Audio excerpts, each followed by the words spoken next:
su musa cewa ba su yarda ba maganin asibiti shi ya yi mahimmanci bisa ga maganin gargajiya.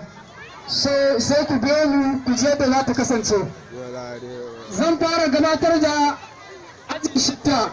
Za mu kira first speaker daga aji shida domin ya zo ya muna amarwa hujjojin da ya tanada na maharaga da cewa maganin gargajiya ya yi mahimmanci bisa ga na asibiti.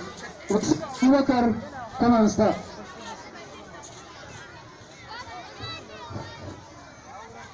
The chairman, sir, the final panel of judges, accurate and feedback, co-ordinators, the audience, distinguished ladies and gentlemen, good day to you all.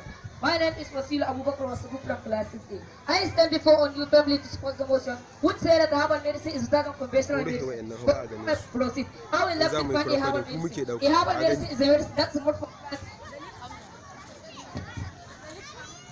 the leaves and roots of some plants are collected and sold. They are left in the pot and see people talk about in small quantities to treat malaria, fever, dysentery, diarrhea, and other diseases. The relevance of herbal medicine can be developed and processed for the following reason. Firstly, herbal medicine is the authentic genuine original medicine of that plant leaves and the It is a plant that has no any mixtures or chemical in it. All that which takes by on it until no of too much can cause harmful effects to the human body, such as hepatitis and kidney disease. Herbal medicine is one of the oldest medicine we inherited from our community. Without herbal medicine, there will be no support our ancestors, fathers, and with the children. Because in the olden days, there is no conventional medicine, and our forefathers are making use of herbal medicine to survive once they are ill. Even the conventional medicine is gotten from the herbal medicine. Secondly, such as gene possession cannot heal by using conventional medicine. According to Islam, gene ideal creators that from other than that of mankind, capable of causing physical and mental harm.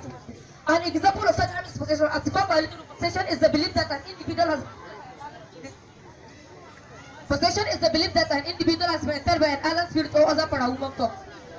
With them control the person or alter that person's action identity. It is only the herbal medicine that can cure such a sickness as the Satan of the Holy Quran called Ruqya. Finally, with these 3 points of mine, I hope I have been able to convince you that the herbal medicine is not a conventional medicine. Shall we put our hands together?